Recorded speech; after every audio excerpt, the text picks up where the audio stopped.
So guys, आज के class काफ़ी इंपॉर्टेंट होने वाला है क्योंकि हम पानीपत के युद्ध के बारे में बात करने वाले हैं। पानीपत में कुल कितने लड़ाई लड़े गए थे? तो वो टोटल 3 लड़ाई लड़ी गई थी जो कि निर्णायक साबित हुए थे, जिसमें कोई ना कोई तो जीता था। तो ये आने वाले एग्जाम के लिए काफ़ी इंपॉर्टेंट होने वाले हैं क्योंकि ये क्वेश्चंस पानीपत के ऊपर में क्वेश्चन पूछा ही जाता है। 100% पेपर में क्वेश्चन आता ही है। प्रथम युद्ध, दूसरा युद्ध और तृतीय युद्ध, यानी इनके बारे में क्वेश्चन आता ही है। तो हम एक 1 बाय 1 जानने वाले हैं कि कौन जीता, कौन हारा, कब हुआ, कैसे हुआ, ये सब आज हम इस वीडियो में देखने वाले हैं।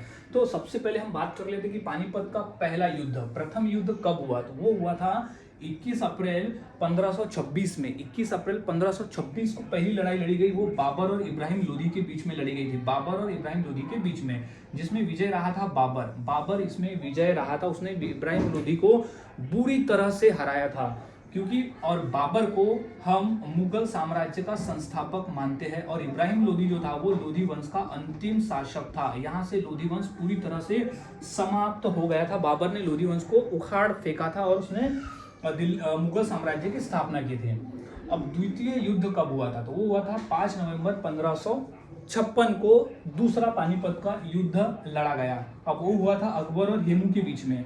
उस समय अकबर का जो सेनापति था वो था बैरम खान और हेमू की सेना के बीच में ये लड़ाई लड़ी गई थी। हेमू यानी हेमचंद्र विक्रमादित्य। अब इसमें जो विजय हुआ था वो हुआ था अकबर की सेना यानी बैरम खान की सेना यानी अकबर की सेना, इसमें विजय रहा था। अब तीसरे युद्ध के बारे में बात करते तो वो हुआ था 14 जनवरी 1761 में तीसरी लड़ाई लड़ी गई थी पानीपत की। अब इसमें विजय कौन रहा है, किसके बीच में हुआ? तो वो हुआ था मराठा और अफगान के बीच में।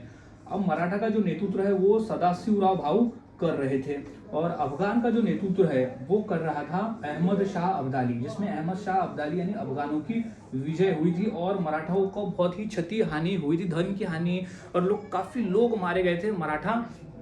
मराठा सैनिक काफी लोग मारे गए थे। तो यही याद में रख लेना है कि पहला युद्ध, द्वितीय युद्ध, तीसरी युद्ध कब हुआ, किसके बीच में हुआ, कौन विजय रहा, ये याद में रख लेना है क्योंकि ये इंपॉर्टेंट है पेपर के पॉइंट ऑफ व्यू। तो ये सभी इंपॉर्टेंट है।